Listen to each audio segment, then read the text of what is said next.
Many of you will be familiar with a tensiometer. A tensiometer has a gauge like this, which reads from 0, which is wet, all the way around to 100, which is dry. And when it's wet down here, it means you're saturated, so this would be just after irrigation. When a soil reaches 10, which is 10 kilopascals or 10 centibars, that number we commonly associate with field capacity or the upper drained limit of a soil. This is about the wettest the soil can get after it's drained. So during irrigation it might go down to 0, but very quickly the soil drains to something like around 10 kilopascals. So this is very wet. We would never irrigate at 10 kilopascals.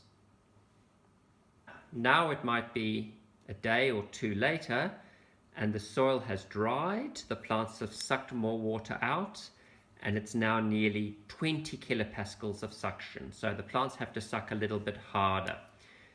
The soil is still wet.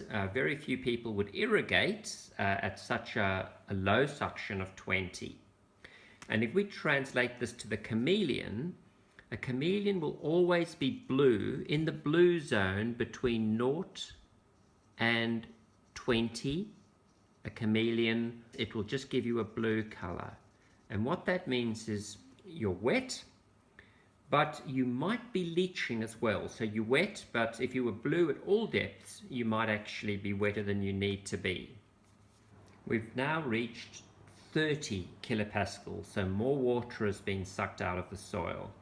And this 20 to 30 kilopascal range here, between 20 and 30, is an important one for irrigators because it's at this stage that we are normally, for most crops, thinking about irrigating. So a chameleon will always change from blue to green in this 20 to 30 kilopascal range. In fact, it's usually closer to 20. So all of this range, all the way up to about 45, will be the green zone. And when your tensiometer is reading in that zone, your chameleon will be reading green.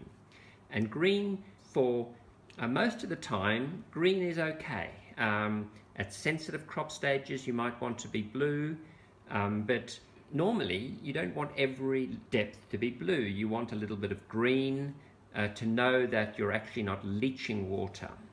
Now, if we don't irrigate, the needle will continue to rise. So as irrigators, we don't usually like to see the soil getting up towards 50 kilopascals. And so in this zone here, the chameleon will turn red. Now remember, we're just looking at one depth here. The chameleon gives you 3 depths. If you're always blue at all depths, you're wet, but you might be too wet.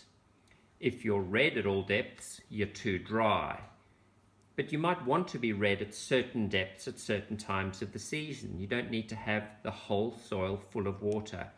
And green, of course, is where you would like to be most of the time. Green is okay for most crops most of the time, but of course every time you irrigate, you go back into the blue. So essentially, a chameleon is just a simple tensiometer. It doesn't give us all the numbers, but it certainly tells us where we are in the range from wet to dry. It simplifies that information. It gives it to us at 3 depths and in a way that's very easy to understand. So here we have the test rig for testing chameleon sensors. Now, the sensors are simple, they're inexpensive, but they have to be accurate, and this is how we test it. We've got these beds of material that have sensors buried in them, and we have a way of setting up an exact suction onto these beds so that we know exactly how hard a plant would have to be sucking at any one time to get water out of the soil. We also have tensiometers sitting here as a check. And at the moment, we've sucked enough water out of here to turn all the sensors green, which you can see right now. So every slight design change we make goes into this test rig, and we test that the blue to green And the green to red color changes are made at exactly the right tension bands.